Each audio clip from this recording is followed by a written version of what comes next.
ಏನಿಲ್ಲ ಸರ್, ಇದ್ರ ವಿಚಾರಣೆ 1939 ಏನ್ ಪರ್ಚೇಸ್ ಮಾಡಿದ ಆಸ್ತಿ 1941 ಅಬ್ದುಲ್ಲಾ ಖಾನ್ ಎಂಬುವರಿಗೆ ಮಾರಾಟ ಮಾಡಿದ್ದು. ಅಬ್ದುಲ್ಲಾ ಖಾನ್ ಅವರು 1944 ಗಿಫ್ಟ್ ಮೂಲಕ ಸಮಾಧಿಗೆ ಸ್ಮಶಾನಕ್ಕಾಗಿ ಅಂತ ರಿಜಿಸ್ಟರ್ ಮಾಡಿದ ವಿಚಾರಣೆ. ಅಂದಿನಿಂದ 2022 ಈ 1939 ದಾಖಲಾದ ಮೇಲೆ ಒಂದು ಫಾಲ ವಿಭಾಗ ದಸ್ತಾವೇಜು, ಮತ್ತೆ ಒಂದು 45 ದಿವಸ ಒಳಗಡೆ ಮತ್ತೆ ದಾನ ದಸ್ತಾವೇಜು, ಅದರ ನಿಟ್ಟಿನಾಗೆ ಈ ಸರ್ವೆ ಆಫೀಸ್ನಾಗೆ ಸರ್ವೆ ಸ್ಕೆಚ್ಗಳು ಸೃಷ್ಟಿ ಮಾಡಿಗಳು ಎಲ್ಲ ಮಾಡ್ಕೊಂಡು ರಿಜಿಸ್ಟರ್ ಆಗಿರೋದು ಡಾಕ್ಯುಮೆಂಟ್ಗಳು.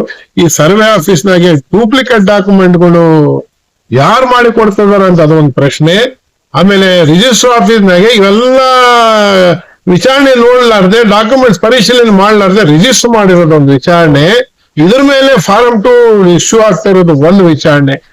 ಮೂಲ ಇಫೆಕ್ಟ್ ಎಲ್ಲಿ ಆಗಿದೆ ಅಂತ ಹೇಳಿದ್ರೆ ಈ ADLR ಆಫೀಸ್, ಇದೇ ಕಂಪೌಂಡ್ ನಾಗೆ ADLR ಆಫೀಸ್ನಾಗೆ documents, survey sketch, survey extract, duplicate documents ಮಾಡ್ತಾ ಇದ್ರೆ ಇದ್ರ ಮೇಲೆ ಯಾಕೆ ADLR ಆಫೀಸ್ನವರು ಗಮನ ಹರಿಸಿ ಪೊಲೀಸ್ ತನಿಖೆ ಮಾಡಿ ಯಾರಂತ ಹೇಳಿ ಇದಕ್ಕೆ ನಾನು ಒಂದು ದಾರಿ ಕೂಡ ತೋರಿಸಿದೆ ಸರ್.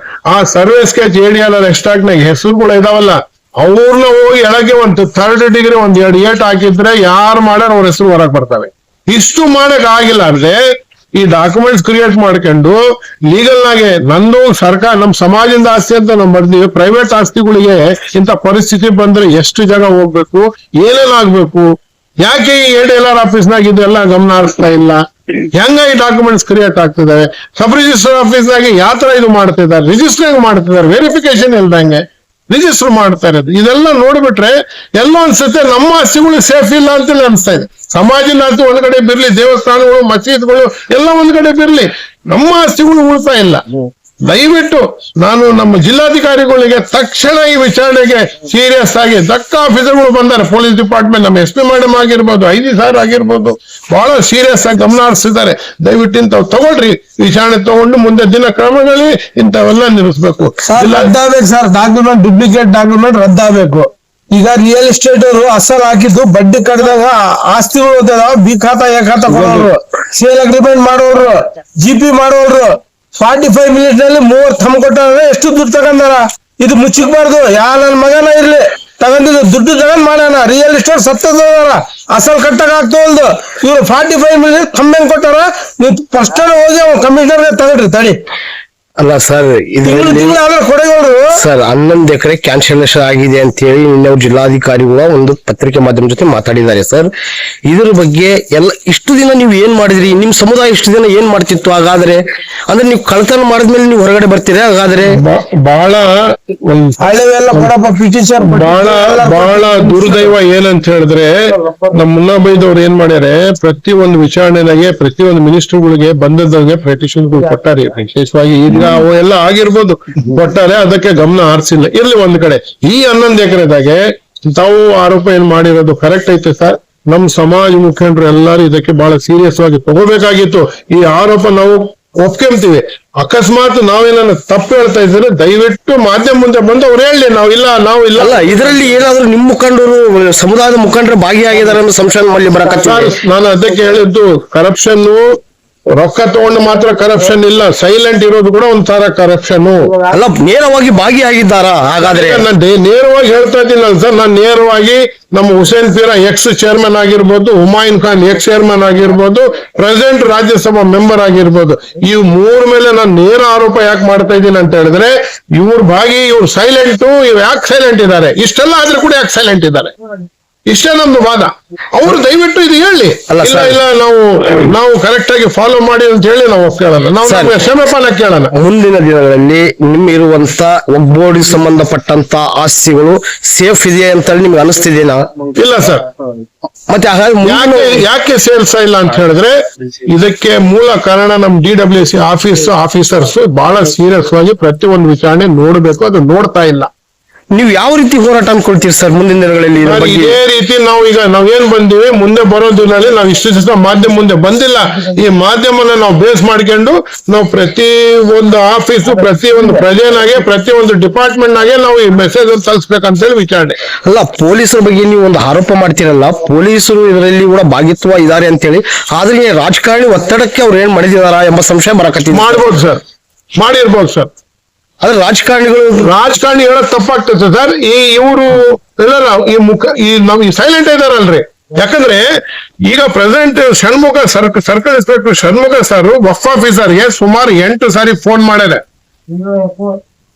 ಬಾ ಕಂಪ್ಲೇಂಟ್ ಕೊಡ್ರಿ, ಬಾ ಕಂಪ್ಲೇಂಟ್ ಬಂದಿಲ್ಲ. ಮೊನ್ನೆ ರಾತ್ರಿ ಒತ್ತಡ ಜಾಸ್ತಿ, ಪೊಲೀಸ್ನವ್ರು ಕತ್ತು ಎತ್ಕೊಂಡ್ ಬಂದು ನಿನ್ ಕಂಪ್ಲೇಂಟ್ ತಗೊಂತೀನಿ ಅಂದ್ರೆ ಅವಾಗ ಬಂದು 8:30 ಕಂಪ್ಲೇಂಟ್ ಕೊಟ್ಟಾನೆ.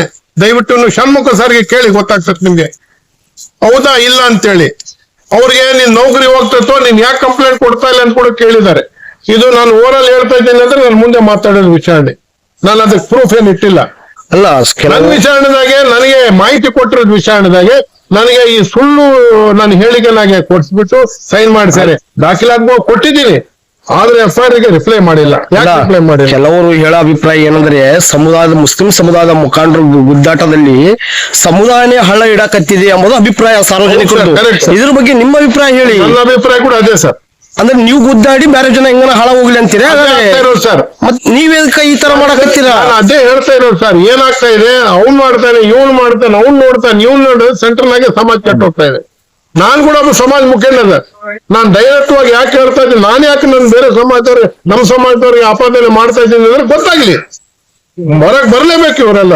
ನಾನು ಅವ್ರಿಗೆ ನೇರವಾಗಿ ಹೇಳ್ತಾ ಇದ್ದೀನಿ, ದಯವಿಟ್ಟು ನಿಮ್ಗೆ ನಾನು ಹೇಳಿದ್ದೇನ ತಪ್ಪಿದ್ರೆ ಬಂದು ಮಾಧ್ಯಮ ಮುಂದೆ ಹೇಳ್ರಿ. ನಾನು ಮಾಧ್ಯಮ ಮುಂದೆ ಕ್ಷಮೆ ಪಾಲನೆ ಕೇಳ್ತೀನಿ. ಇದು ನನ್ನ ವಿಚಾರಣೆ. ನೀವು ಸಮಾಜದಿಂದ ಲೀಡರ್ಗಳು, ನಿಮ್ಲಿಂದ ಸಮಾಜ ಇಲ್ಲ, ದಯವಿಟ್ಟು ತಿಳ್ಕೊಳ್ರಿ. ನೀವು ಏನ್ ಭಾವನೆನಾಗಿದ್ದೀರಿ ಅಂತ ಹೇಳಿದ್ರೆ ಸಮಾಜ ನನ್ರಿಂದ ಸಮಾಜ, ಇದು ತಪ್ಪು ಅಭಿಪ್ರಾಯ ನಿಮ್ದು.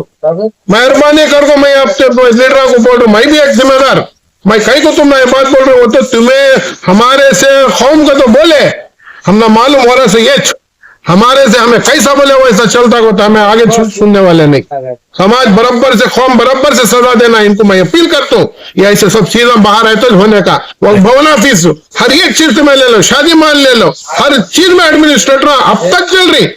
मुझे इल्जाम लगाए थे एडमिनिस्ट्रेटर दलाल, तो ऑडियो रिकॉर्डिंग भी देता हूँ मिस्टर नासिर हुसैन, ये डायरेक्ट तुमला मैं बोल रहा हूँ, ऑडियो रिकॉर्डिंग के साथ मैं देता हूँ तुम्हारा कारनामे क्या क्या हो रहे हैं. तो ईदगाह की कमेटी, खबरस्तान की कमेटी, शादी माला की कमेटियां 8-8 साल से एडमिनिस्ट्रेटर तुम्हें दाल को रखी, तुम्हें कहा डाले को से ऑफिसर के सामने बैठे वायरल हो गए वीडियो, बराबर से ऑडियो वायरल हो गए, बराबर से मैं तुम्हें बाहर ले लगाती. ಬಳ್ಳಾರಿ ಜನತೆಗೆ, ಬಳ್ಳಾರಿ ಸಮುದಾಯಕ್ಕೆ ನೀವು ಏನ್ ಹೇಳಕ್ ಇಷ್ಟಪಡ್ತೀರಾ?